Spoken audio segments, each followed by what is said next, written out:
Boa noite a todos. Hoje estamos no terceiro dia da 12ª Semana de Engenharia, Arquitetura e Agronomia de São Carlos. E esse ano estamos falando sobre resíduos sólidos urbanos. Aliás, que todo ano, né, traz algum assunto que seja pertinente, que seja importante para a sociedade. E esse é um assunto que é importante para todo mundo, né? Independente de ser da área, todo mundo está envolvido num assunto desse, que são os resíduos sólidos, que é um problema que nós temos e temos que tentar resolvê-lo da melhor maneira. Para isso que nós estamos aqui conversando essa semana, para ver se a gente contribui para alguma coisa, para alguma solução nova. O palestrante de hoje é o William Varenga Portela. Ele é representante do CREA São Paulo. Ele é formado em Engenharia Agronômica, com pós-graduação em Direito Ambiental. Sócio proprietário da empresa Portela Ambiental há 30 anos. Diretor de Gestão Ambiental da CEMEA, São José dos Campos, de 2008 a 2012. Licencia e desenvolve projetos ambientais em todo o Estado. Ele falará dos impactos do gerenciamento de resíduos das áreas urbanas e abordará sobre os resíduos da construção civil. Temos também que agradecer o pessoal que está colaborando com a gente aqui, né? Que é a ADN, a São Carlos Ambiental, Alves Russo, Engenharia, a Itaporanga, Mineração, a RPS, a LET e a PROAB. Então, nós vamos fazer, a palestra dele, a gente vai fazer de uma maneira que, senão, se estenda demais e aí complica para a próxima. Então, ele vai fazer uma palestra de duração de aproximadamente 1 hora e a gente vai ter 15 minutos para fazer perguntas. Evidentemente que, durante a apresentação, se alguém quiser já ir perguntando, mas a gente vai estar, de qualquer jeito, nós vamos estar encerrando às 8h30. Tá? Então, a gente precisa ser bastante breve nas perguntas e bastante objetivo para todo mundo poder se expressar. Tá certo? Muito obrigado por enquanto.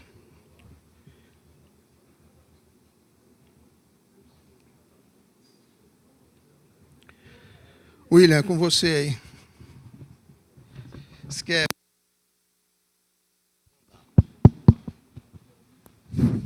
Boa noite.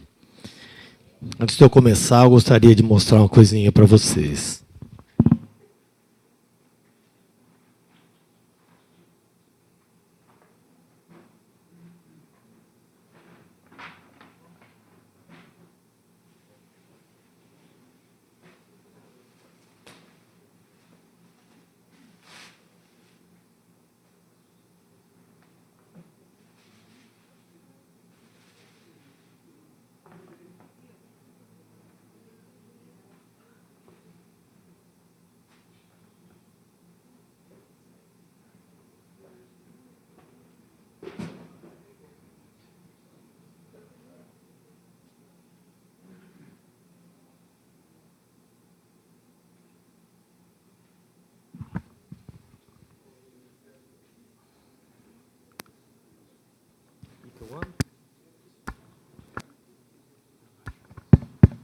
William, é só o sapato?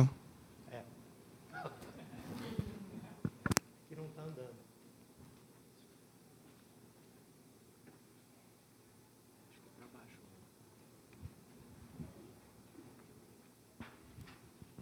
Meu nome é William Varenga Portela. Como já disse com o nosso colega, eu sou engenheiro agrônomo. Eu também sou especialista em produção de área de lixo. Acho que como todos vocês. Foi isso que eu quis mostrar aqui, porque nós vamos falar pra caramba desse assunto. Tenho certeza que talvez vocês não usem tanto lixo quanto eu usei aqui. Mas a verdade é que o nosso país é assim. Vamos mandar brasa, mas eu precisava ver só se isso aqui funciona para eu poder andar aqui, ó.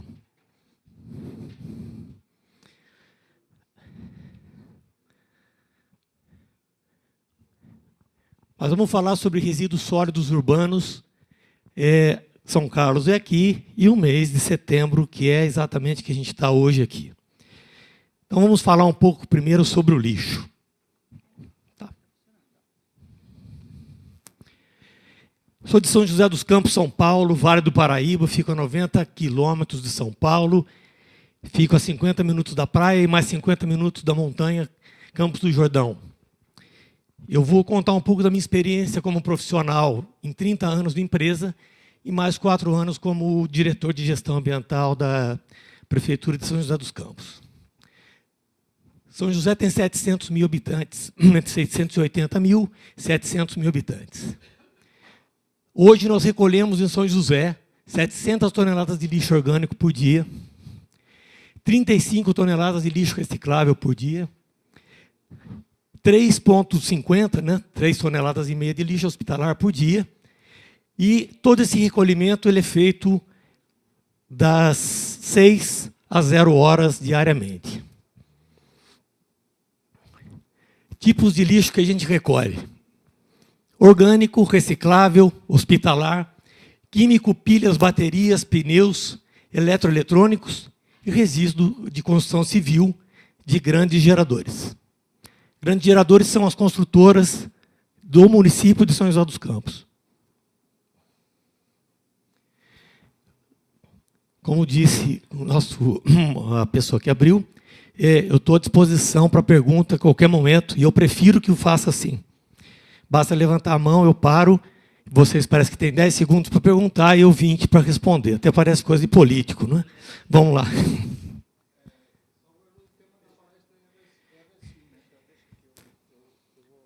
Ok. Posso?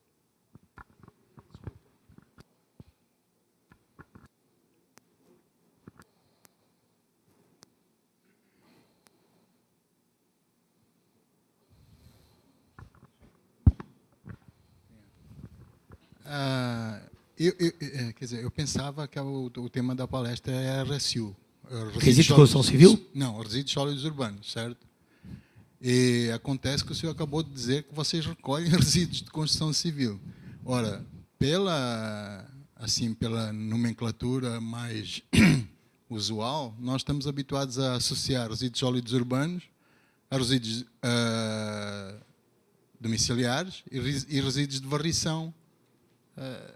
Aí achei um pouco estranho, né? Só isso. Só estou estendendo para resíduo de construção civil. Primeiro, porque estamos numa casa de engenharia. Segundo, porque é um projeto de muito sucesso em São José.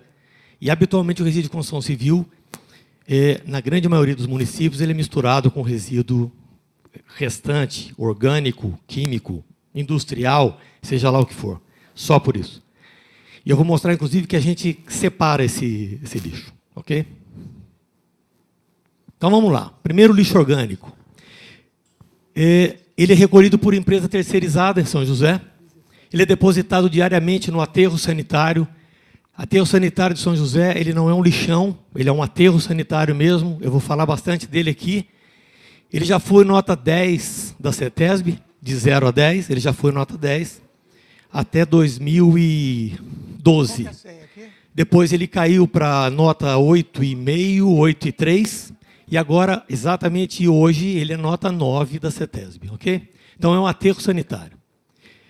O aterro sanitário de São José ele tem uma vida aproximadamente de 8 anos, uma vida útil de 8 anos, eu vou mostrar para vocês mais adiante. Na verdade, ele tem uma vida útil hoje, aprovada, de 3 anos e meio, mas com possibilidade de ampliação para até 8 anos. Se continuar recolhendo exatamente como mostrei para vocês. Aqui é uma parte que está em andamento exatamente no nosso aterro, e ali no fundo a gente observa a deposição desse lixo, ok? Então ele é trazido por caminhões e depois distribuídos por retroescavadeira. Uma outra imagem, exatamente daqui, de lado, e esse é a ampliação do aterro para que ele consiga suportar mais 3 anos e meio de recebimento de resíduo. O nosso lixo hospitalar é recolhido diariamente por uma empresa também terceirizada. Ele é incinerado em Mauá e não em São José dos Campos. São José dos Campos não obteve a licença da Câmara de Vereadores para instalar um incinerador. já teve no passado até 1991 e depois foi retirado do aterro. Então, o aterro não recebe lixo hospitalar. Aliás, ele recebe, tria e manda para Mauá, onde ele é incinerado.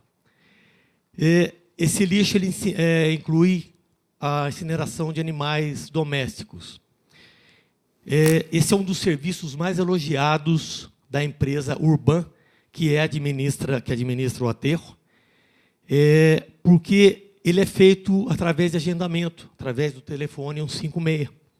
Então, qualquer munícipe pode ligar, como qualquer clínica veterinária, hospital ou clínica, ela liga no 156 e agenda para que esse lixo seja retirado. Ele é retirado e incinerado em Mauá. O nosso lixo reciclável, ele não é recolhido por empresa terceirizada, ele é recolhido pela própria Urban, que administra o aterro. O recolhimento é de cerca de 35 toneladas em aproximadamente 80% da cidade. Eu estou falando aqui pelo CREA e não pelo município. Talvez qualquer pessoa que vá a São José dos Campos escute da municipalidade que São José recolhe 100% do lixo reciclável. Aliás, recolhe em 100%. Mas isso definitivamente não é verdade, e ela hoje recolhe em cerca de 80% do município. A maior parte disso que é recolhido é triado no próprio aterro sanitário, vocês vão ver depois uma fotografia, e a triagem é feita por cerca de 120 cooperados. Esses funcionários que fazem a triagem, eles não são funcionários da Urban, eles são oriundos de cooperativas de catadores, e eles, então, se inscrevem nesse programa e eles têm garantido um salário mínimo por mês, independente do que eles vão triar e o que é que eles vão comercializar. Então, a Urban, através da prefeitura, garante pelo menos um salário mínimo por mês para cada um desses 120 cooperados. Bem, agora vem um fato bem importante aqui, né? Quanto é que a gente recicla desse lixo reciclável? Eu posso andar só um pouquinho? São José já reciclou 32% do lixo que foi retirado da cidade. Isso acho que era o maior índice do Brasil. Nem Curitiba tem esse índice. Se eu não me engano, Curitiba está entre 18%, e São Paulo, se eu não me engano, estava em 15%. São José chegou a 32% de reciclagem do lixo reciclável recolhido. Infelizmente, depois de... claro que a administração pública ela muda, são outros valores, e então não deram tanto valor para isso, essa reciclagem diminuiu. Não preciso dizer para vocês que o que mais se recicla no Brasil é latinha. Nós somos os maiores recicladores de latinha do mundo, né? Então, o que mais se recicla é isso. O que o reciclador, o que o cooperado, o que o catador quer é lata, né? Então, ele prioriza a lata, tá certo? Mas hoje, São José está entre 18% e 22%. Esse dado eu consegui agora, um pouco antes de vir aqui, para trazer o mais recente possível. Entre 18% e 22% do lixo recolhido oficialmente. Eu vou mostrar para vocês que São José também funciona com catador autônomo. Eu não conheço o processo de São Carlos. Eu não sei como é que funciona essa questão aqui.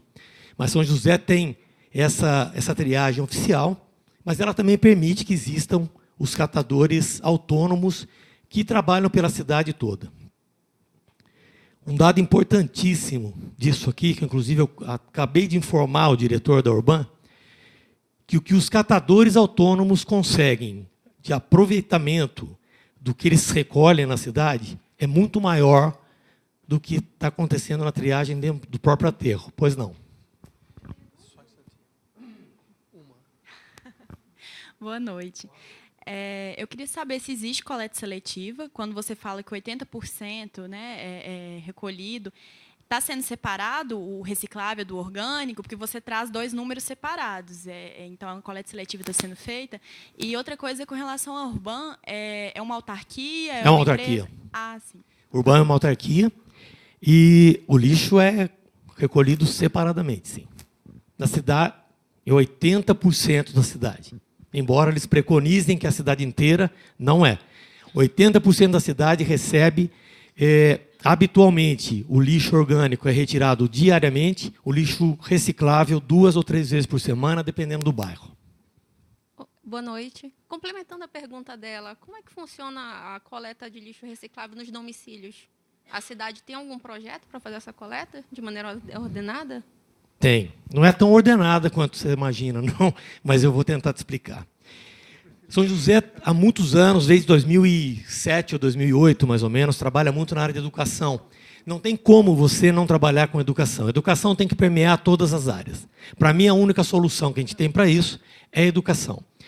Nós temos um serviço de educação ambiental da antiga SEMEA, onde eu trabalhei, que era a Secretaria de Meio Ambiente, hoje ela mudou de nome, e temos da própria Urban, que recebe alunos e recebe munícipes 2 vezes por semana, explica tudo exatamente o que acontece e explica e conta como é que funciona a questão da reciclagem de lixo. Uma coisa importante, antes que vocês talvez tenham vontade de me perguntar, o que é lixo reciclável? Não é isso? Talvez nem eu saiba tudo, talvez nem eles saibam tudo. Não é isso? Marmitex é reciclável? É? A embalagem? É? Se tiver limpa, se tiver suja, não é. Aí você vai limpar como? Com a água. Então você vai gastar água. Então tem aquele programa, limpe com o próprio guardanapo que você recebeu e coloque no saco. Se ele tiver sujo, Marmitex sujo, ele contamina todinho lá o lixo que está no saco. Só para você ter uma ideia da profundidade de conhecimento que o próprio munícipe tem que ter para poder colocar o que é reciclável, o que não é reciclável. Potinho de iogurte é reciclável? Hã? Sujo. Sujo. Ele é sujo, é reciclável. Entendeu? Então, tudo isso... Não pense que me ensinaram isso aqui, não. Eu também... Eu sou um apaixonado por esse assunto. Eu sou engenheiro agrônomo, trabalho na área ambiental, eu recupero área degradada, esse é meu carro-chefe. Mas eu adoro esse assunto.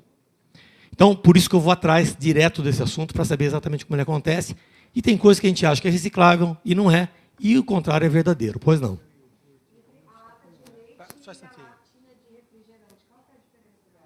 A caixa de leite? Ela é mais fácil de carregar, a lata de refrigerante. Mais fácil de amassar, mais fácil de compactar e mais fácil de vender. Normalmente, a de leite, às vezes, tem rótulo. Esse rótulo não é reciclável, tão reciclável como o de refrigerante ou cerveja. Tá? Então, o de cerveja e refrigerante ele é muito mais querido e adorado pelos catadores do que a lata de leite. Okay? É reciclável. Ele é mais difícil para o catador. Mais difícil de compactar, amassar para vender. Tá? Acho que está R$18 o quilo, se eu não me engano. A lata amassada de refrigerante, cerveja, seja o que for. Okay? R$18. R$18. Desculpa, R$1,80 o quilo. R$1,80. Não, R$1,80 lá. Acho que tem muito. A oferta é muito grande.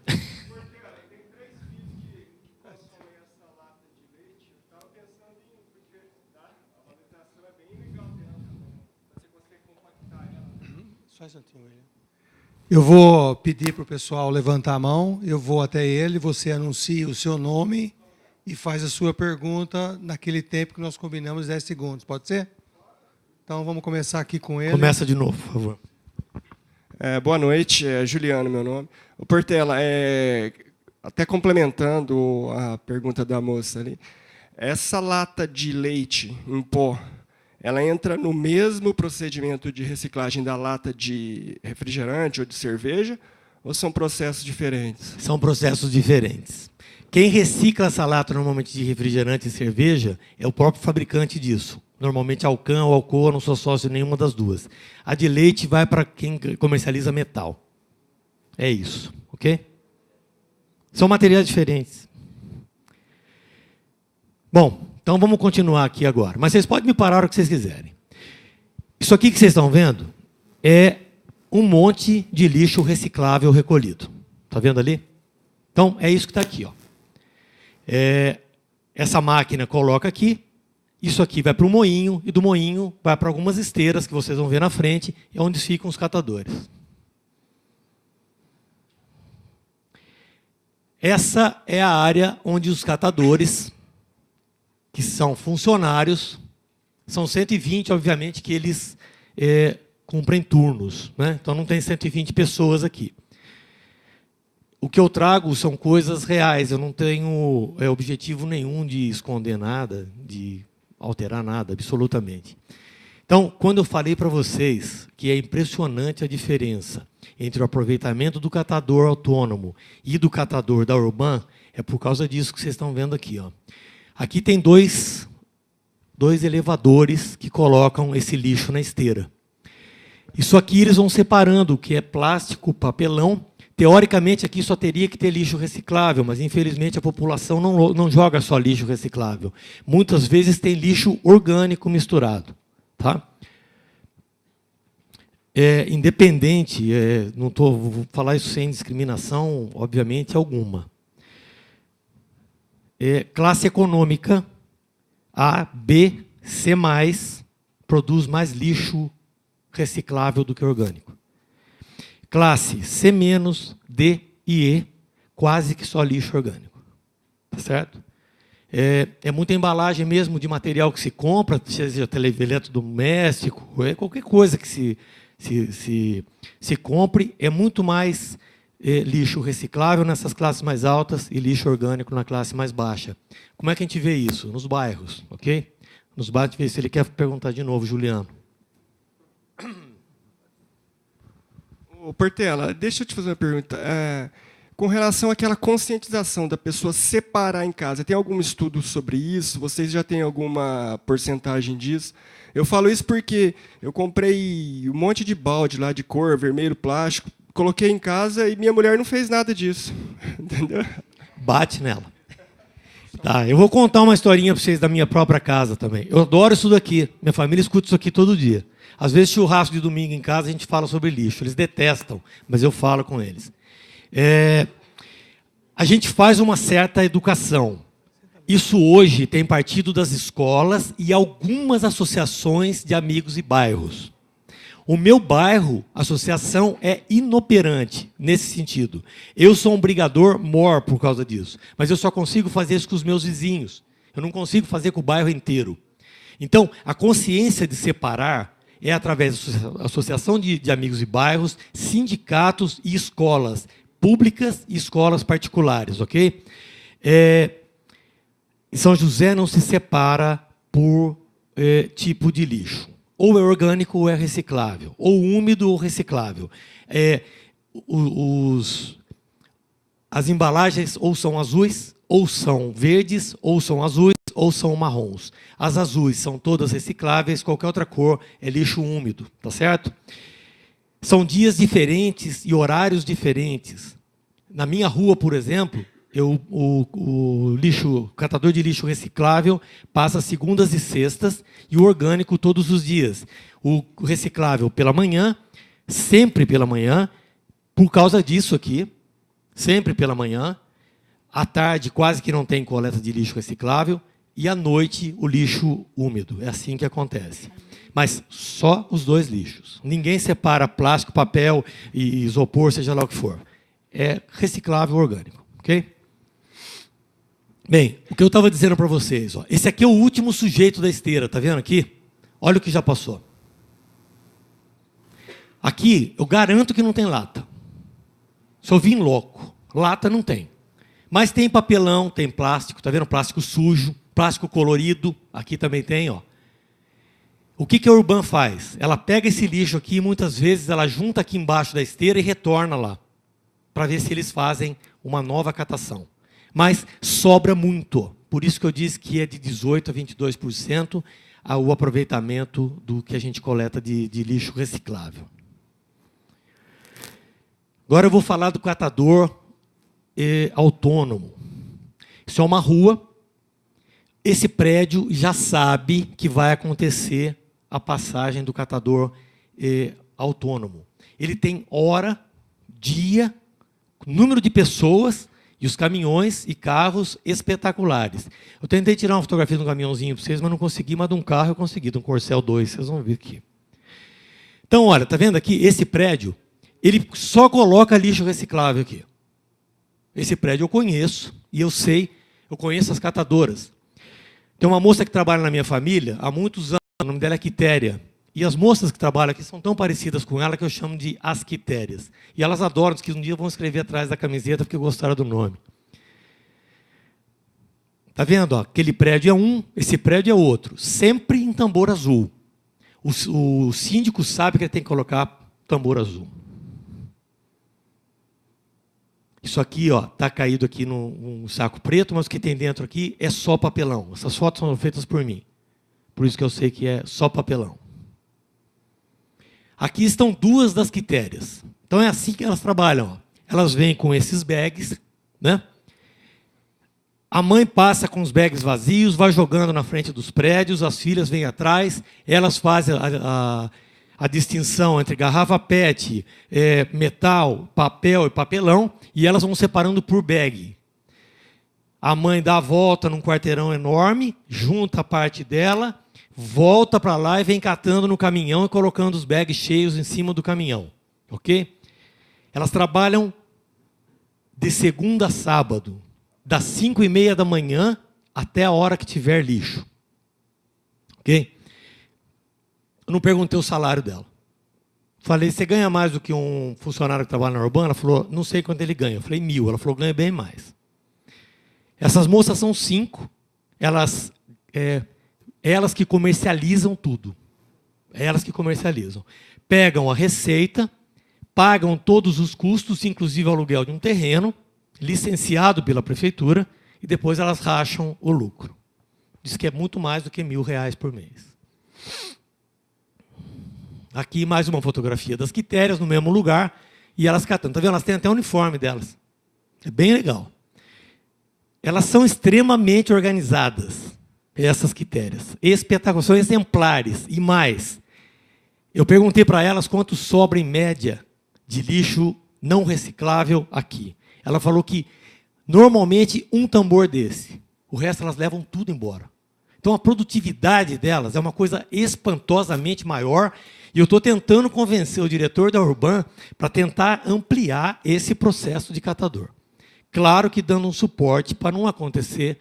Acho que é isso que está aqui agora, essa coisa espetacular.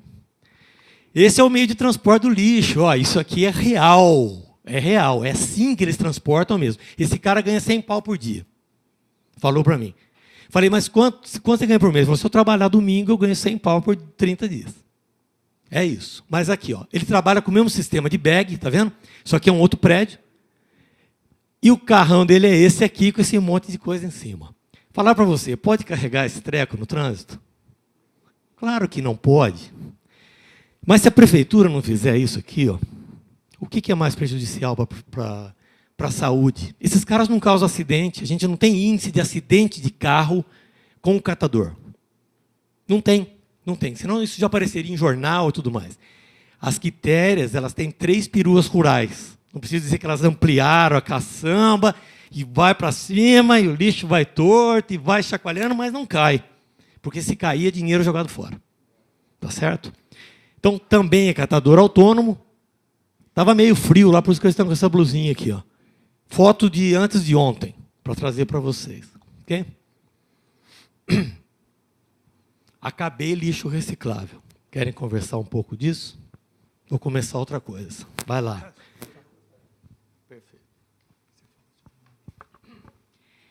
Meu nome é Ana Maria, eu não tinha falado antes.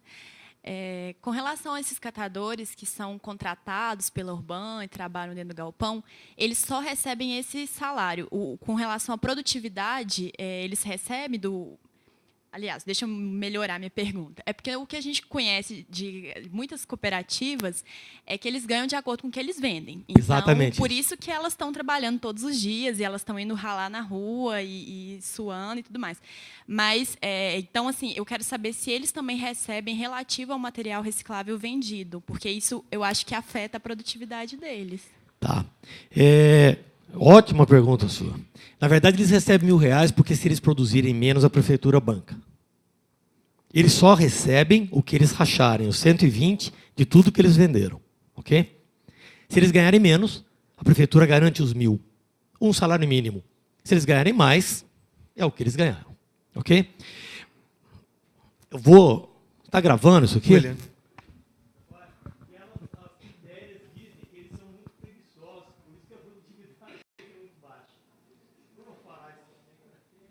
Pois não. Depois ele quer falar aqui também, tá, amigão? Oi, meu nome é Paulo, boa noite.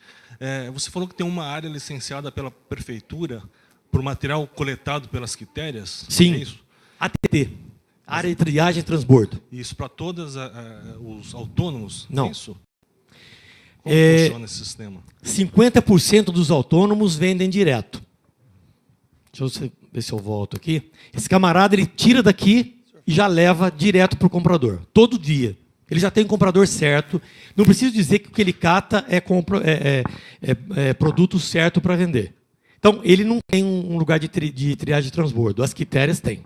Licenciado pela prefeitura. Chama ATT. Nós temos diversas ATTs, por isso até, amigão, que eu falei em resíduo de construção civil no começo, porque a gente tem o aterro sanitário, a gente tem aterros químicos, 2, e temos ATTs, área de triagem e transbordo. É lá que eles entregam direto, ok?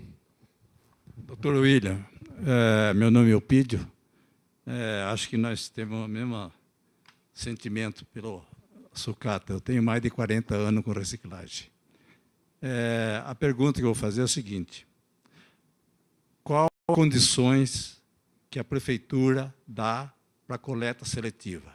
Por exemplo, nós aqui temos 10 itens que a prefeitura dá para coleta seletiva e ainda dá um valor, certo, em cima da tonelagem que eles vendem. Então, eu gostaria que o senhor me desse a informação de São José, qual as condições da prefeitura dá para a coleta seletiva. 0. Aqui... Ela não compra nada, aqui ela não absorve nada, aqui, e ela doa o que tem que tirar. Quem tira é a Urban dos prédios públicos. Isso. Eu sou um incentivador da coleta seletiva, porque eu adoro mexer com sucata. Certo? Você estava lá também em Sorocaba? Bitomaníaco. Estou velho, mas não estou sem memória. São barracões, veículos, certo? Então, para eu montar um depósito sucata, eu tenho que 10 itens. Esses 10 itens a coleta seletiva tem aqui em São Carlos, certo? Infelizmente, eu não sei porquê, eu admiro eles, eu adoro eles, mas não consegue, porque há uns anos atrás, a pedido do prefeito, do atual da época, eu fiz Araçatuba, Penápolis, Piracicaba, Limeira e São Carlos, certo? Nós estávamos bem longe da quantidade recolhida e até hoje. Eu fico triste, porque eu queria ver eles tirar 2, 3 mil e não R$1.000 por mês, certo? Porque eles têm condições. Eles têm condições para isso. O que São Carlos mal é porque é muito longe. Precisava centrificar a cooperativa. Aliás, a coleta seletiva, que é a cooperativa hoje. São José é descentralizado, tá? São José é descentralizado, tem todas as zonas, norte, sul, leste, oeste, ok? Catador, e uma coisa bacana, não tem briga de catador. Porque tem bairros, como eu disse para vocês, bairros de classe econômica mais baixa, a coleta seletiva é muito pequena. Classe mais alta é muito maior, obviamente, o catador que é aí nos bairros de classe mais alta, ok? Bom, vou continuar aqui. Agora eu vou falar um pouco do aterro sanitário de São José. Essa aqui é a área do aterro sanitário de São José. O problema é que a gente tem alguns limites em relação à localização do aterro. Ele não pode ser próximo, acho que 20 quilômetros do aeroporto, por exemplo, porque a maioria dos aterros ainda tem muito urubu. Urubu e aquele carcará. E isso atrapalha na questão de aproximação e decolagem dos aviões, ok? São José não fica a 20 quilômetros, lá exatamente onde faz a Embraer, e o aeroporto de São José ele é muito perto daqui. Mas esse é o aterro sanitário de São José, olha, ele vem aqui, ele é limitado por essa estrada aqui, que é a estrada que vai para o litoral norte, e aqui a estrada de acesso do aterro, aqui é a área administrativa. Essa aqui é aquela área que eu já demonstrei para vocês agora há pouco, que é uma área nova e que, nesse momento, ela está recebendo lixo orgânico, ok? Isso é o aterro sanitário visto por dentro. Todas as pessoas podem adentrar o aterro e quase todas podem tirar fotografia. Você tem que justificar, eu justifiquei exatamente para poder fazer essa apresentação para vocês. Essas fotografias são de terça-feira passada. Estou tentando trazer o mais atual que eu posso fazer. Só para vocês terem uma ideia, essa é uma área que está com um processo de alteamento, essa é a expressão que eles usam, para continuar colocando lixo, e essa aqui é onde as bermas já estão consolidadas e vegetadas, ok? Todas as bermas são vegetadas por vegetação rasteira, normalmente grama. Outra área que já terminou, que está aqui embaixo, é tudo lixo orgânico. Essas são as estradas de acesso por dentro, no interior do aterro. Isso aqui é a tubulação que é utilizada para retirada de chorume. Todas essas áreas vegetadas no entorno são compromissos de recuperação ambiental, porque a gente está próximo do manancial, que é um curso d'água no aterro. Essa é a situação atual de toda a área vegetada lá. Vou colocar alguns dados para vocês, bacana. Então, estágio atual. O aterro tem um espaço aprovado por mais 3 anos, que é exatamente aquele que vocês viram, que deveria mostrar mais para frente.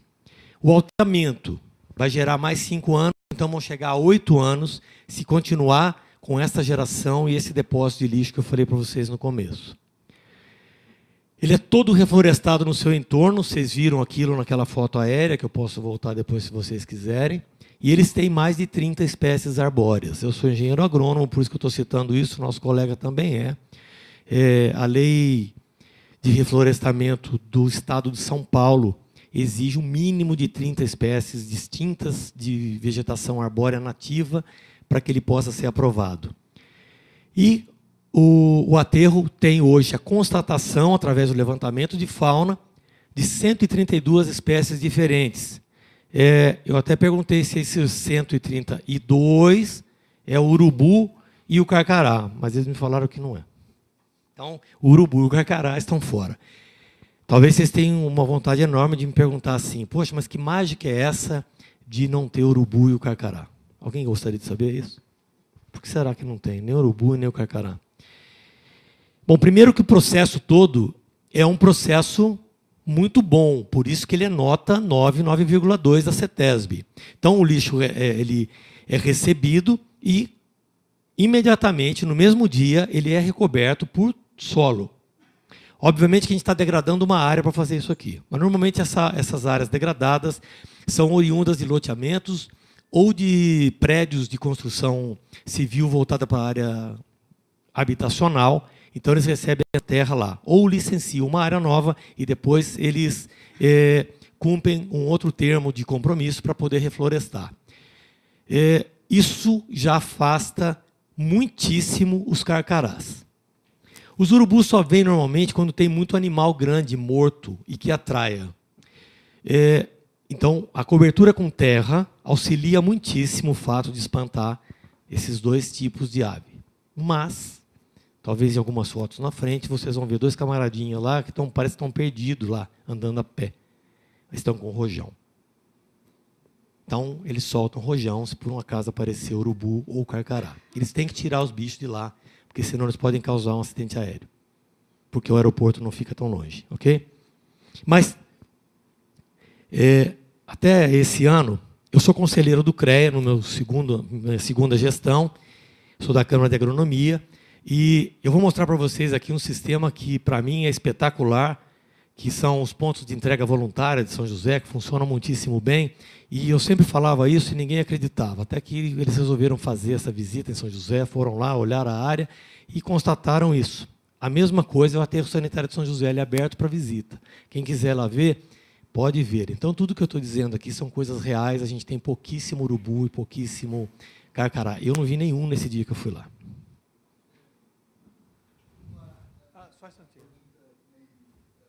Só um instantinho. É uma pergunta meio de quem não é da área, né? Mas por que a lei exige, no mínimo, 30 espécies arbóreas diferentes na área de entorno? Nós temos 2 tipos de bioma no Vale do Paraíba. Eu não vou me prolongar muito com isso, pelo amor de Deus, senão eu vou encher vocês aqui. Nós temos a Mata Atlântica e o Cerrado. A Mata Atlântica é dividida em 3 fisionomias: mata estacional semi-decidual, umbrófila mista e umbrófila densa. Esses tipos de fisionomia, quando são matas primárias que nunca foram mexidas, apresentam no mínimo 30 espécies. Por isso a exigência, não em São José, mas no estado de São Paulo. Ok? Resolução 0032 de 2014. Tá bem? Gás metano. O aterro de São José, como todos os outros aterros, gera gás metano. E esse gás metano ele é coletado em todo o aterro. Ele é transportado por uma tubulação plástica, um tubo de PVC, vocês vão ver ali. Ele é transformado hoje, até dezembro desse ano, em gás carbônico. E solto na natureza como gás carbônico e não mais como gás metano. Ok?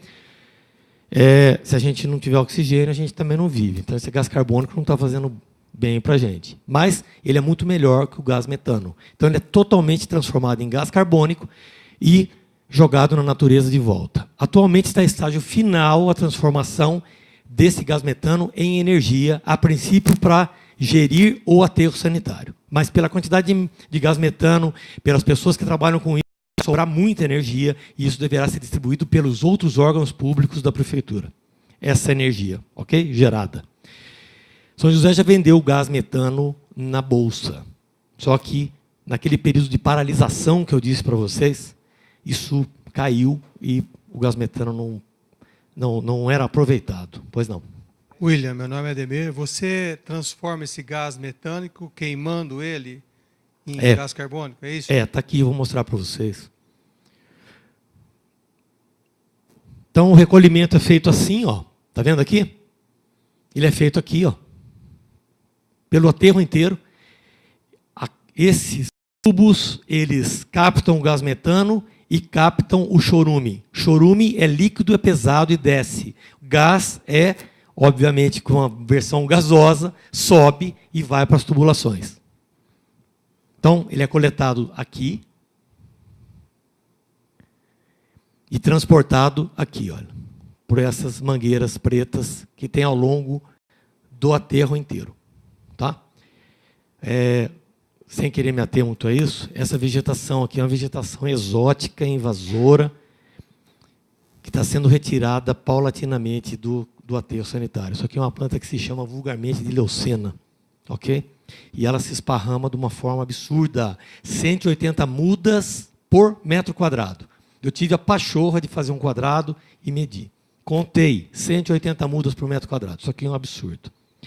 E não existe no norte, acredita? Não existe como espécie exótica invasora. Mas é aqui, então, que se coleta, ok? Se coleta e se leva até aqui, ó. Aqui ele é queimado.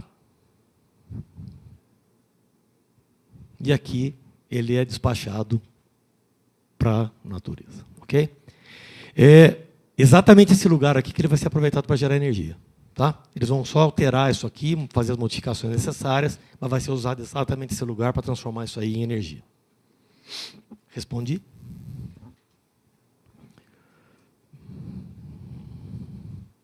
O chorume.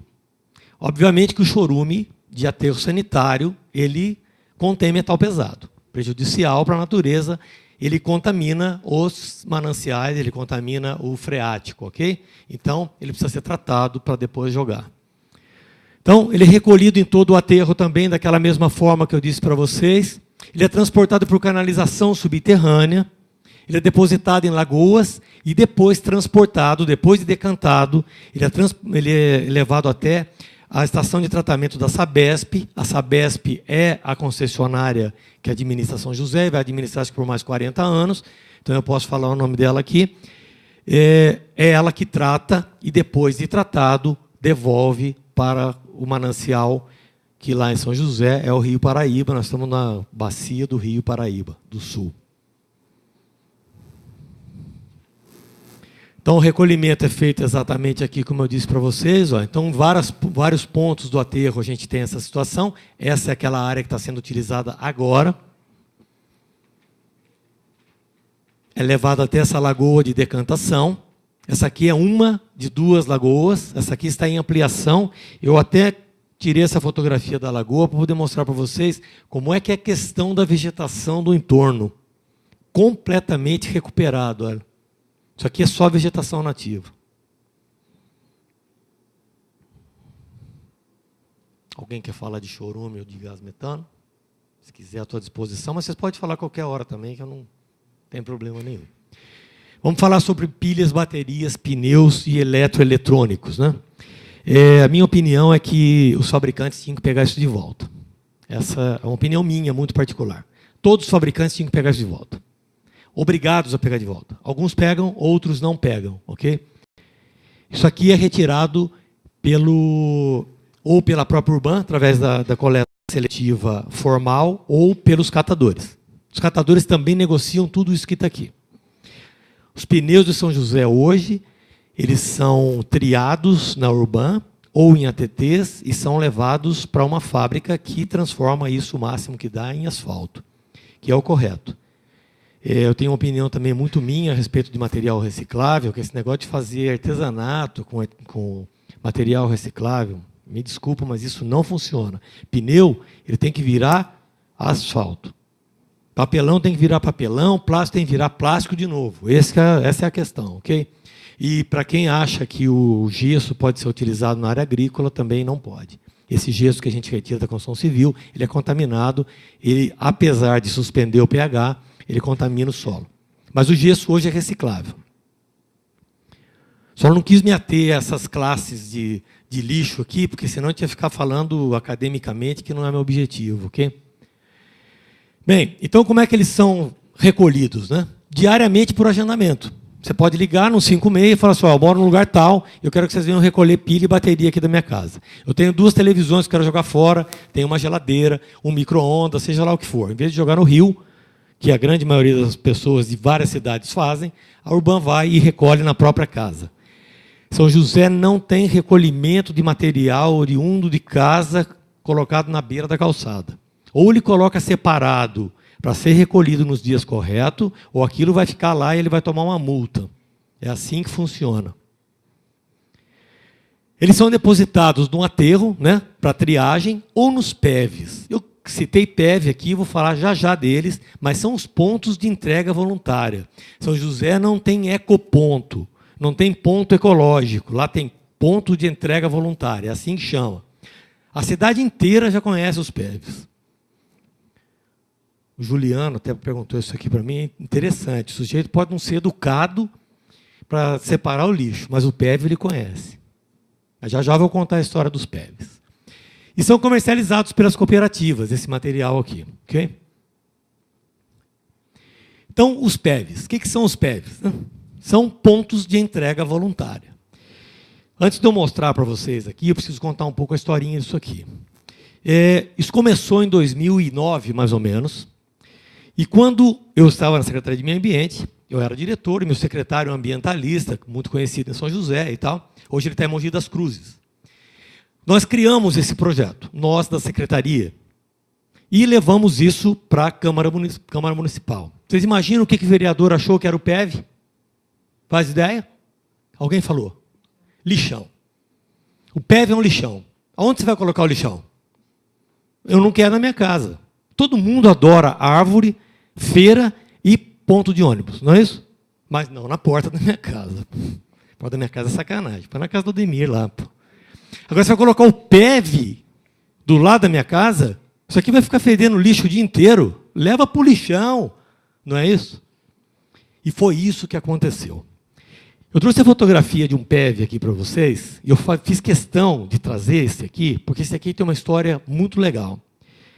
Nós iríamos apanhar em praça pública, eu e o secretário, e talvez o vereador, porque a gente queria instalar um PEV nesse lugar que vocês vão ver aqui.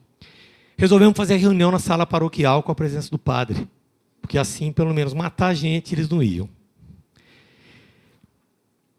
Saímos de lá xingados pra caramba, mas vocês vão ver o PEV. Depois desse PEV aqui, o projeto original, vamos ver aqui. O projeto original são 22 unidades, que eu acho que agora subiu para 23. Alguém aqui já foi para São Francisco Xavier. Você. E São Francisco é um desses a mais que a gente não tinha previsto e que agora vai ter. São Francisco Xavier é um distrito de São José, fica a 1.800 metros de altitude. 50 quilômetros do centro do São José dos Campos.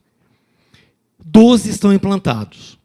Desses 12, 10 foram feitos na gestão desse meu secretário. E 2 depois. Depois parou e agora retomaram de novo. Acho que vamos chegar nos 25 que eles querem chegar. Mas hoje nós temos 22. 12. Eles estão construídos em áreas públicas, áreas institucionais. Eu vou ter que correr um pouquinho mais, senão não vou chegar lá, mas eu vou correr. Todo loteamento para ser implantado, o loteador precisa destinar uma área institucional, ok? Então, essa área institucional, que normalmente é 5% do loteamento, essa é a lei, é utilizada para várias coisas. Escola, creche, posto policial e PEV. E eles são construídos e administrados pela Prefeitura Municipal. O senhor que perguntou se a Prefeitura fazia alguma coisa, o que ela faz é isso aqui. Ela contrata uma empresa terceirizada, ela paga, ela recolhe e ela leva esse material para ser comercializado junto com o material do aterro. E eles são operados por uma empresa terceirizada, mas pagos pela Prefeitura. E só pode ser utilizado por pequeno gerador. Por isso que eu falei grande gerador lá no começão. Pequeno gerador é até 1 metro cúbico ou um piruzinho de material resíduo de construção civil. Mais do que isso, o PEV não recolhe.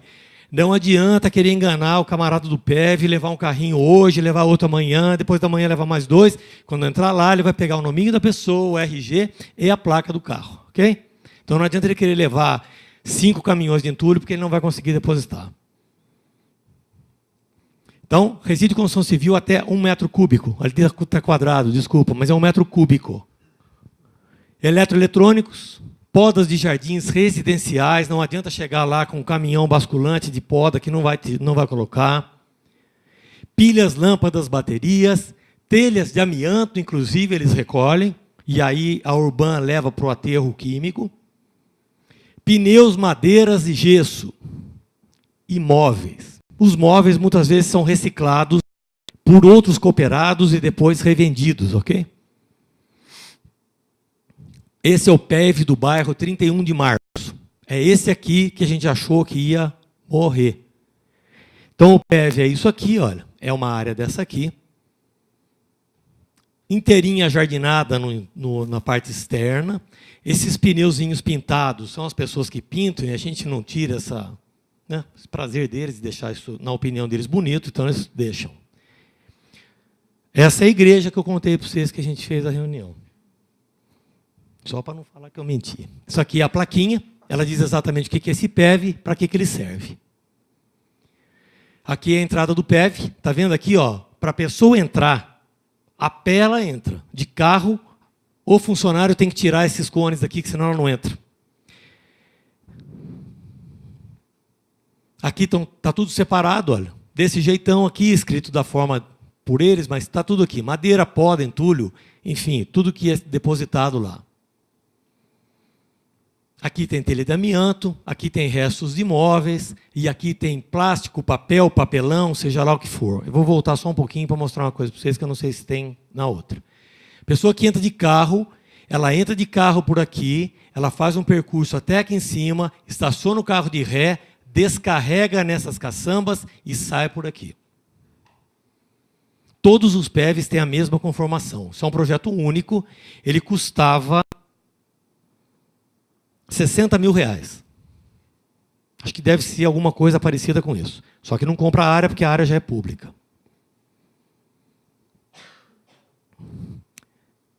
Acabei de falar de PEV. Pois não. Boa noite, meu nome é Beatriz.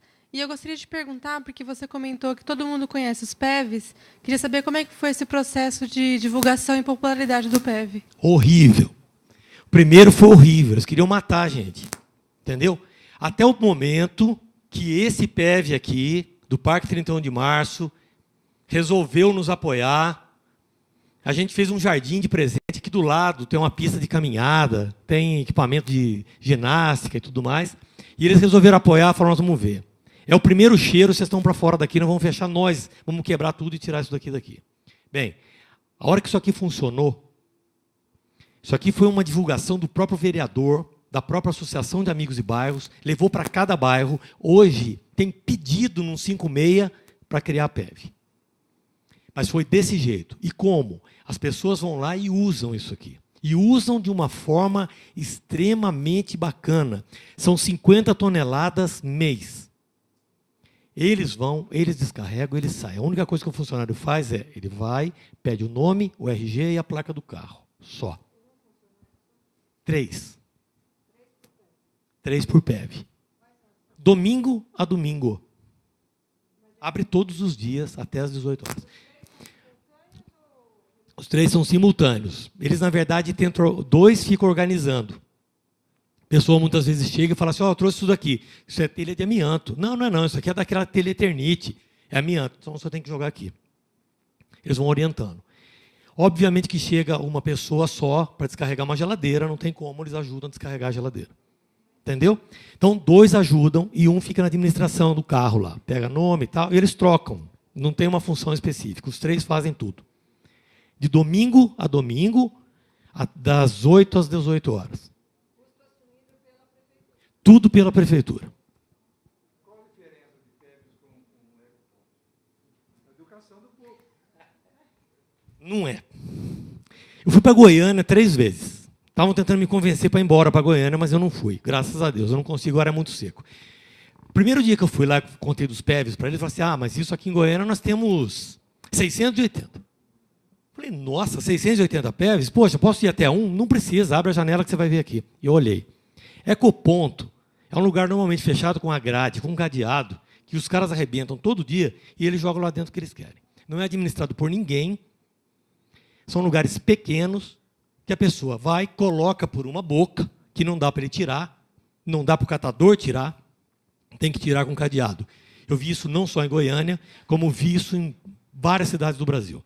Eu desconheço ecoponto parecido com o PEV. Eu estou puxando a sardinha assim, mas é verdade. Basta ir lá olhar aqui, eu tenho certeza que vocês vão gostar. É muito diferente do eco. A palavra eco também parece que é uma coisa muito radical, sabe, xiita, né? Então, ponto de entrega, xiita, porque é eco, ponto, sabe? Então, é isso. Te respondi?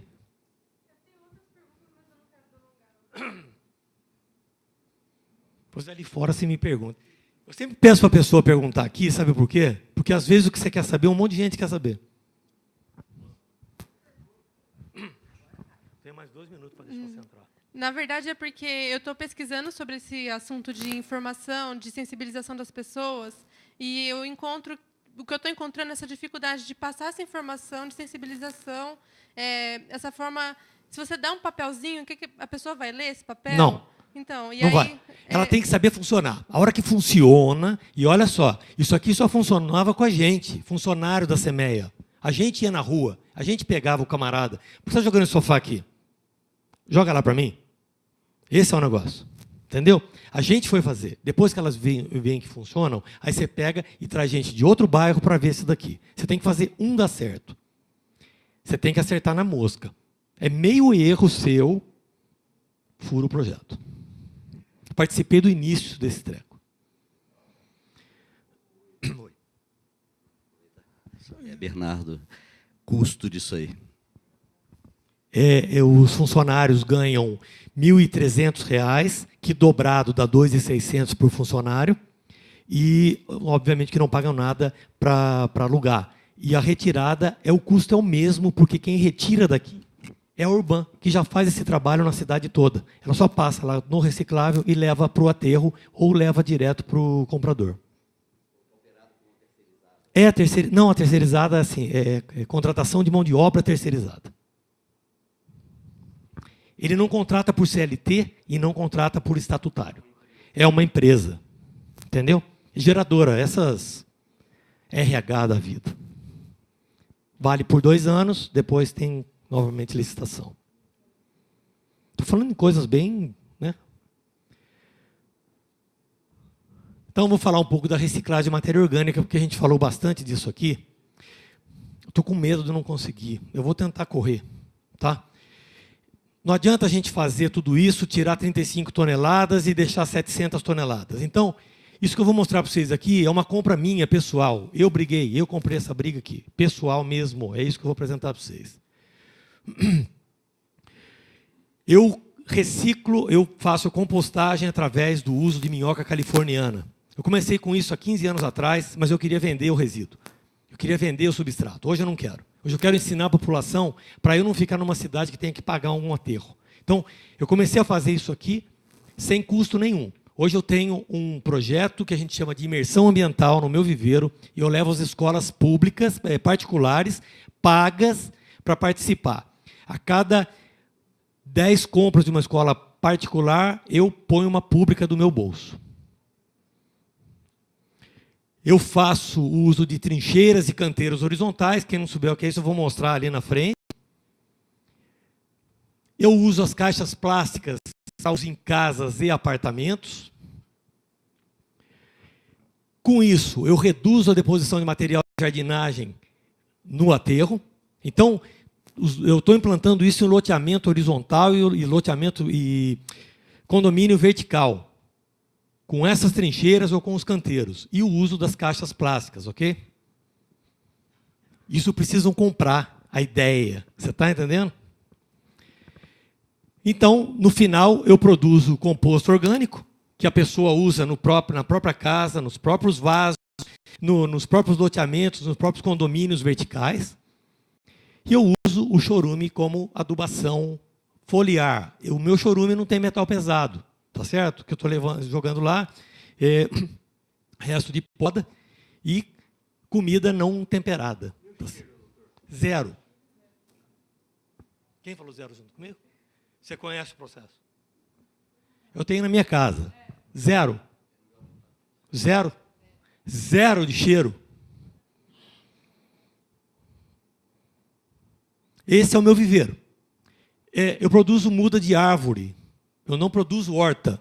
Só que a Monsanto, eu vou falar porque é a Monsanto, obviamente que ela tem a obrigação dela, ela me compra pacotes anuais para fazer educação no bairro do entorno dela. Então eu faço nas escolas públicas, no centro de juventude que a gente tem lá, e para os funcionários. Então o que eles fazem? Use o seu quintal, com horta ou com fruta. Então, eles me forçaram a fazer essa horta aqui, só que foi uma composição. Eu uso só material orgânico oriundo da minha reciclagem aqui.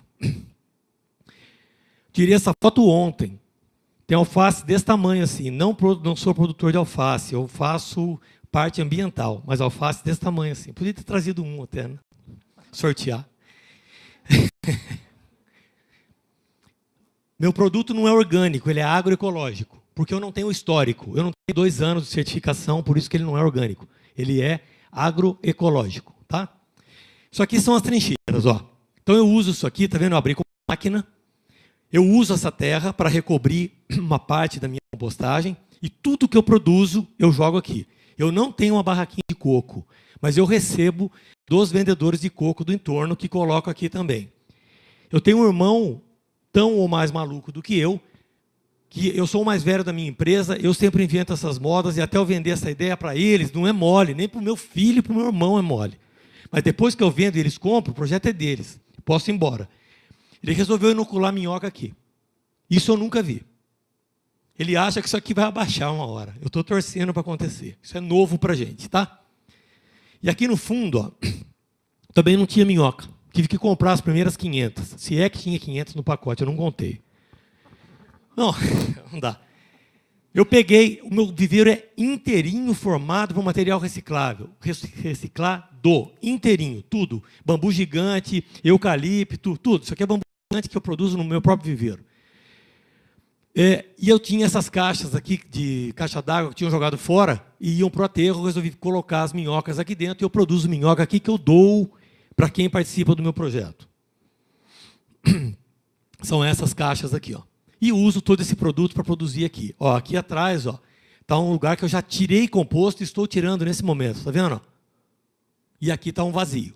Eu tenho 6 desse. Aqui está uma produção de horta orgânica, agroecológica, produzida só através desse substrato. Eu não faço nem outro tipo de adubação, só faço correção de solo. Essas são as caixas. Esse é um dia de imersão ambiental feito para a escola, só para professores. Está aqui o material. Ó. A gente coloca o material. Todo mundo conhece esse processo? Já viram esse processo? Não. Aqui embaixo a gente coleta chorume, por isso que tem uma torneirinha lá. Depois vocês vão ver a torneirinha. As 2 caixas de cima, a gente coloca o material. Primeiro você coloca o composto com um pouco de minhoca e vai colocando restos de folha. Alface, seja lá o que for. Ela só não pode com limão, laranja, alho e cebola. Se for numa caixa desse tamanho, se for no canteiro, pode jogar qualquer coisa que ela vai comer. Ela come caixa de pizza. Carne não. Nada de material temperado. Isso. Ela come caixa de pizza. E depois, por cima disso, a hora que você colocou, é legal jogar um pouco de serragem para não dar bicho. Uns bichinhos são micro-organismos que se desenvolvem com o processo de compostagem. Isso aqui a gente, normalmente em 30 dias, 35 dias, eu já posso usar o produto. Estou mostrando caixa por caixa, está vendo? Ela fechada, depois ali com o material, e agora estou mostrando o chorume aqui. As pessoas estão pertinho justamente para fazer essa pergunta que vocês fizeram. Cadê o cheiro desse treco? Não tem cheiro, cheiro zero. Diferente do lixo zero. Acabei com compostagem orgânica, preciso correr. Vamos falar um pouco de resíduo de construção civil. Você me dá 15 minutos? Ele está me dando 15 minutos. Tá bom, Ademir? Para você, 15 minutos. Então tá bom. Vamos lá. Esse é um projeto de São José dos Campos. É um projeto de vanguarda, novo, e saiu de São José para uma porção de municípios do Brasil. Isso aqui é uma lei, né? Então, a lei CONAMA, né? Isso é federal, é uma resolução CONAMA 307/2002, que define, classifica e estabelece os produtos de destinação final de resíduo de construção civil. Eu não vou ficar lendo lei aqui, senão eu consumo os 15 minutos que ele me deu. E São José, em 2006, colocou uma lei municipal para colocar tudo isso aqui em prática, tá certo?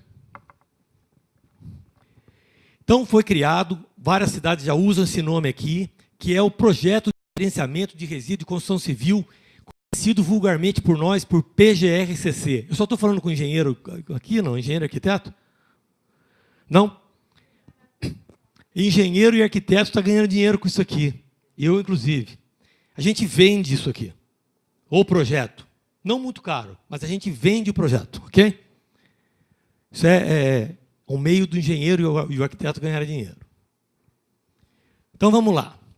O PGRCC é exigido na aprovação de novos empreendimentos, qualquer empreendimento que for, habitacional, comercial, industrial. Ele deve ser elaborado por um técnico habilitado e tem que ter a emissão ou de uma RT, que é a anotação de responsabilidade técnica, que é do engenheiro, ou uma RRT, que é gerada pelo arquiteto. Ele deve ser compatível com o empreendimento pretendido. Talvez vocês estejam loucos para falar assim para mim, como é que eu calculo a quantidade de resíduo que vai sair da minha obra? Meu filho mais novo, que é engenheiro civil, perguntou isso para mim antes de ontem.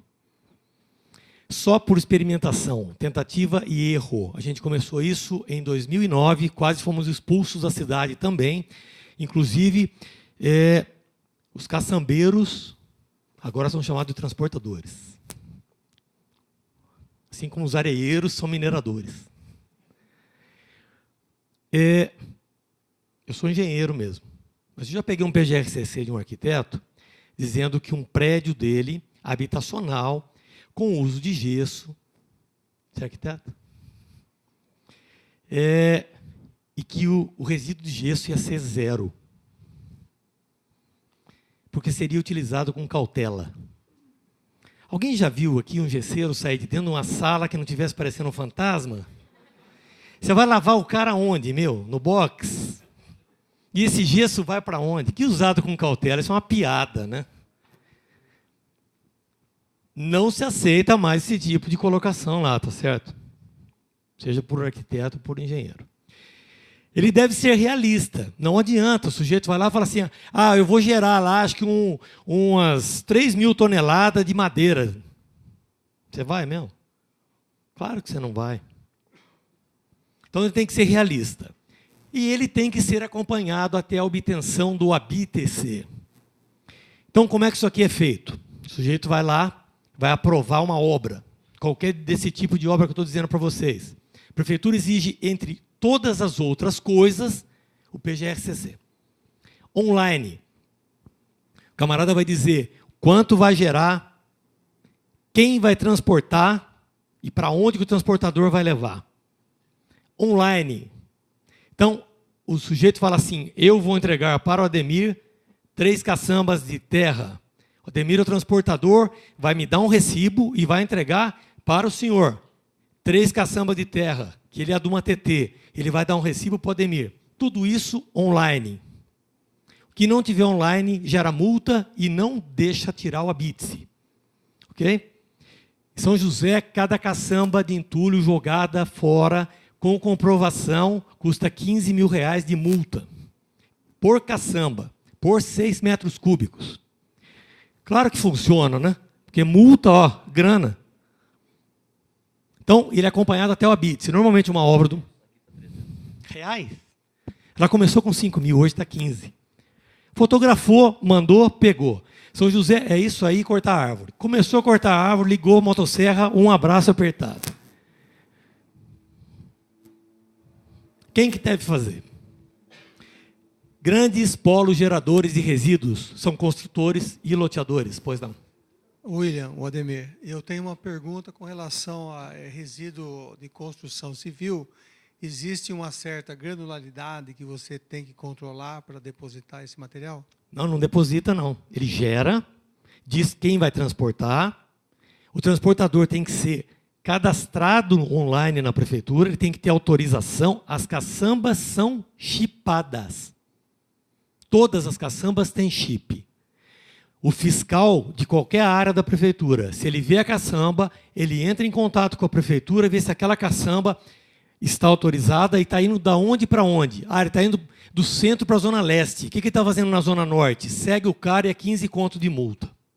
15.000 conto de multa. É assim que funciona. E o que ele vai levar? Ele vai levar para o aterro que está apto e licenciado para receber aquilo. Ou a TT que esteja apta e licenciada para receber aquilo. Eu ia trazer para vocês aqui, porque uma pergunta básica também, pega esse monte de material e faz o que com isso? Vou guardar só isso para o fim e a gente fala, tá bom? Passo de acompanhamento. Então, nós temos o gerador, temos o transportador e o recebedor final, que são os aterros, e a área de triagem e transbordo, que são as ATTs. Quem controla tudo isso é a Prefeitura Municipal. Ótimo. Vou acabar. O que faz com esse material? Antigamente a gente tinha material tipo classe A, B, C, D. Isso foi mudando. O gesso era classe D, passou para C, agora é B. Mas estão reciclando tudo isso. O que ficou com a última classe, que é a classe C, é tinta, óleo, graxa, que é material realmente poluente, né? Tanto que agora o que está aparecendo no mercado aí de tinta à base de água é impressionante, né? Porque a pessoa sempre fala assim, o que você faz com a lata de tinta que você usou? Alguém sabe me responder? Você pintou, acabou a lata, o que você faz?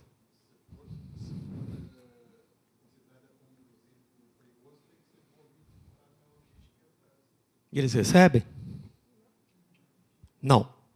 Isso aí é 10% que recebe. Mas a resposta dos caras para mim normalmente era a seguinte: eu pego a lata, dissolvo e jogo na outra lata que eu vou usar. Não é isso? E a outra lata? Misturo e jogo na outra lata. E a outra lata?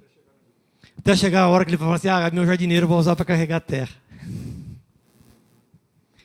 Ou logística reversa, ou aterro químico autorizado, tá certo? Tinta é um dos maiores problemas, mais do que graxa e óleo, que não tem tanta geração. O que se faz com o resto? Metal é vendido como metal. As ATTs nem todas têm, mas o aterro de São José tem. Um aterro licenciado, ele tem aquela questão dos ímãs, que o material passa, ele repica o material todo, joga numa esteira. Com imã, você retira tudo que tem de metal e você já faz uma reciclagem do que é argila, terra e argamassa, tá certo? Todos eles hoje pertencem à mesma classe. Classe A hoje é madeira e terra. Argamassa, tijolo e tal já vem na classe B, junto com gesso. Bem, e o que ele faz com esse resto aí? Ele repica inteirinho. Esse material, obviamente, que comprovadamente não pode estar contaminado, e ele é utilizado nas estradas vicinais, para conserto das estradas vicinais, ou como contrapiso dos próprios prédios que eles estão fazendo. Hoje em dia já existe a repicagem no lugar. Ele faz a demolição de um lugar, por exemplo, repica e utiliza exatamente no mesmo lugar. Ou ele é vendido em várias granulometrias para recobrimento de estradas vicinais rurais. Tem algumas empresas que estão fazendo blocos e tijolos com esse resto de material. O mercado ainda não é muito bom. E ele não serve ainda, de uma forma comprovada, eu sou engenheiro agrônomo, não sou civil, entendo malemar de planta. Ele não é utilizado hoje para fazer massa e nem construção, tá certo? Ninguém conseguiu provar que isso é viável, ok? Tá bem. Para acabar a nossa apresentação, eu trouxe essa fotografia aqui. Gostaria de saber se alguém sabe dizer o que é isso aqui, ó. Pode falar sem medo, não vai apanhar, nem brigar, nem nada. O que é? Um tijolo? Exatamente um tijolo. Dá para ver que é um tijolo? E é sacanagem você fazer isso, pô. Eu queria que todos que já assistiram se retirassem da sala. Isso é um tijolo. Isso é um tijolo que está nesse lugar aqui, ó. Olha que coisa espetacular. Esse aqui é o Rio Negro, esse aqui é o Rio Solimões, esse aqui é exatamente o começo do Rio Amazonas. Para quem não sabe, eu também não sabia, em 2008 eu fui nesse lugar, essa fotografia fui eu quem fiz. Esse lugar era uma olaria de tijolo no passado. E exatamente 110 anos atrás, essa olaria foi desativada. Não tem mais olaria lá, só ficaram os pilares e o resto. O que eu quero dizer com isso aqui? Contei uma história maravilhosa para vocês, que lá já foi e tal, não sei o que. Se em 100 anos, o Rio Amazonas, batendo aqui, cotidianamente, não tirou nem os vincos do tijolo, o que dirá com isopor, plástico, garrafa e os cambal? Você quer perguntar? Eu comecei minha apresentação fazendo esse monte de lixo para vocês aqui. E vou acabar dizendo para vocês que vai demorar muito mais de 100 anos para consumir esse treco que eu joguei aqui. Porque nem o tijolo, que saiu dali mesmo, da onde esse rio enche e esvazia, a natureza conseguiu consumir em 100 anos. Esse papo furado de que não sei o que lá é 300, o outro é 500, balela. A gente precisa parar de fazer isso aqui. Ok? Desculpa o passar da hora, mas foi mais ou menos perfeito. Isso que eu quis falar. William, eu tenho mais uma pergunta aqui para você.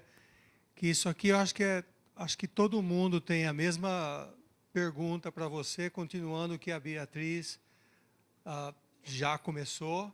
E a ideia é a seguinte: como você vê esse procedimento seu se expandir, não só para a sua cidade toda, mas para todo o município, para todo o estado, para todo o Brasil, em termos de educação ambiental, e como você vê esse processo seu expandindo para as escolas primárias, secundárias, terciárias, faculdades e tudo mais, para a conscientização da população a respeito de reciclar todo esse material que nós conversamos nessa última hora e 15 minutos.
Meu nome é Carla. Só para saber, assim, além de São José dos Campos, você sabe de outra cidade brasileira que seja referência nessa questão dos resíduos? Curitiba, sem dúvida nenhuma. Curitiba é espetacular. Espetacular. Curitiba trocava lixo, qualquer lixo, por vale transporte. Acredita nisso? O que aconteceu depois? O dono da casa pegava o lixo inteirinho, trocava por uma pilha de vale transporte, ia na primeiro boteco, enchia a cara de cachaça. Começaram a trocar por alface. Aí geraram o produtor de alface, cada saco de lixo, uma cabeça de alface. Os pingaiadas sumiram. Curitiba, exemplar. Goiânia também é espetacular. Também é espetacular, Goiânia. Lá na secretaria, instituto, tem 1.200 funcionários, imagine. Também exemplar. Curitiba é muito legal também, que eu tive a chance de ver. E algumas cidades do Paraná, Londrina, também tem alguma coisa semelhante, mas não como São José. Isso que eu estou apresentando para vocês, algumas... PGRCC, PEV, desconheço. E o aterro é o melhor do estado de São Paulo. Ok? Bem. Grato pela atenção. Meu contato está aqui. Estou à disposição de vocês. Se alguém fizer pergunta para mim lá fora desse assunto, ou quiser falar do jogo do Corinthians de ontem, eu me recuso.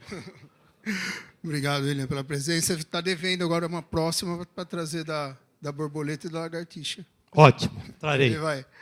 Agora tem aranha também. Tá? Nós vamos fazer cerveja do meu irmão que eu esqueci. Posso só contar isso? Só isso, te juro, depois vou embora. O ano passado, me chamaram para fazer uma palestra em Campos do Jordão. Queriam que eu apresentasse um projeto que também é de São José, exemplar, ganhou o Prêmio ANA de 2008, que é o Programa de Revitalização de Nascentes em Áreas Urbanas. Nós ganhamos o Prêmio ANA, Agência Nacional de Águas, de 2008. E aí eu fui para Campos do Jordão. Peguei um kitzinho da cerveja do meu irmão e falei assim, eu vou lá na casa da Baden-Baden fazer propaganda da cerveja dele. Bem, cheguei lá, certo? Com as 4 garrafinhas, falaram para mim assim, vai até o palco e deixa o pendrive com a moça. Fui até o palco, como vim aqui, deixei o pendrive com a moça e falei assim, escuta, aonde é a palestra? Ela falou, aí. Eu estava aqui, assim, aí. Aí eu olhei para trás e falei, quantas pessoas tem aqui? 2.500. Falei, nossa, por que vocês convidaram tão pouca gente? Não sabia que era só 2.500. E eu com 4 garrafas de cerveja. Vinícius olhou e falou assim, você não vai sortear porcaria nenhuma, cara. Me dá essas 4 cervejas que eu vou levar para minha casa. Por conta disso, eu não trouxe aqui, mas eu fico devendo um kit da próxima, ok? Pessoal, muito obrigado pela atenção. Desculpa falar tanto quanto eu falei. Ademir, desculpa. Muito obrigado, Bernardo, pelo tempo aqui, ok? Agora, uma foto para... Posterioridade. Isso. Você vai tirar junto com o meu lixo? Não, Você vai tirar só da cintura para cima, né? Poxa vida, uma cerveja artesanal para mim, rapaz. Você não traz, mas a gente tem aqui. Poxa vida, vocês aprontaram comigo, hein?